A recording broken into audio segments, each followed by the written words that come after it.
11, 10, 9. Ignition sequence start. 6, 5, 4, 3, 2, 1, 0. All engine running. We have a liftoff. Liftoff on Apollo 11. This watch has been where no human-made object should survive, 240,000 miles from Earth. But the story of how it got there? That's where things get really interesting. Most watches live boring lives. At your office desk, maybe a fancy dinner, but one watch defied every odd, survived every test, and made the ultimate journey to another world. This is the story of the Omega Speedmaster. Our story begins in 1957, Switzerland. Omega creates the Speedmaster for racing drivers who needed split-second timing on dangerous racetracks. Revolutionary design. Black dial for maximum contrast. Luminous hands for night racing, pushes position to prevent accidental activation. The first Speedmaster rolled off the production line with a simple mission to time racing cars. No one imagined it would one day time humanity's greatest adventure. By the early 1960s, America had a problem. The Soviet Union was winning the space race. Sputnik and Yuri Gagarin. President Kennedy made his declaration. We're going to the moon before the decade ends. NASA needed everything space-worthy. And yes, timing devices. Because in space, timing isn't just important. It's the difference between coming home and being lost forever. NASA tested everything.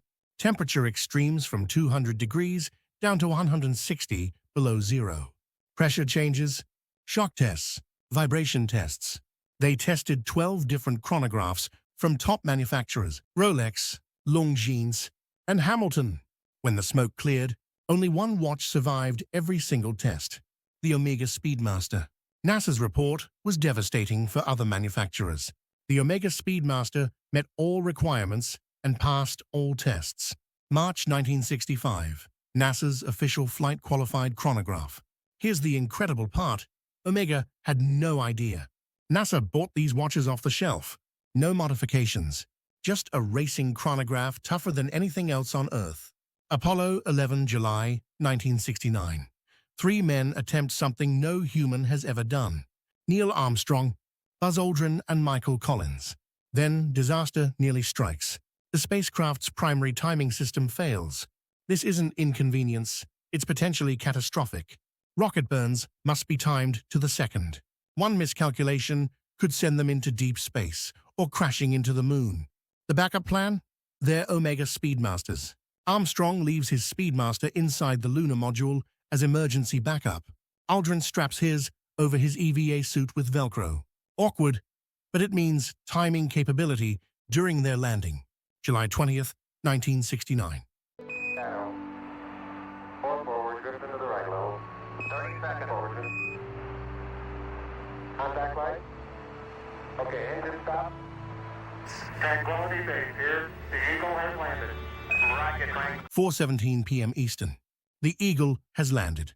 Hours later, Armstrong opens the hatch. Down the ladder he goes. That's one small step for man, one giant leap for mankind. "18 minutes later, Aldrin joins him. There on his wrist, outside his spacesuit, the Omega Speedmaster, ticking away as 2 humans walk on another world for the first time. For 2 hours and 31 minutes, that Speedmaster operated in impossible conditions. No atmosphere, extreme temperatures, deadly radiation. It kept perfect time. A Swiss racing chronograph became the first watch worn on the moon. When Aldrin returned to Earth, NASA requested his moon-worn Speedmaster for the Smithsonian, the crown jewel of their space collection. It never arrived. Somewhere between Aldrin's hands and the museum, the most historically significant timepiece in human history vanished. Today, worth more than most houses. The ultimate lost treasure. But the legacy was cemented. Every Speedmaster would carry the nickname Moonwatch. From that moment, this wasn't just a racing chronograph, it was the watch that conquered space. But the Speedmaster's greatest test was still coming. Apollo 13. Houston, we have a problem. 3 astronauts, millions of miles from Earth. all electronic systems failing, except for one ticking Omega on their wrists. Hit subscribe to see how 14 seconds on a Speedmaster saved 3 lives. Subscribe now and join me for episode 2.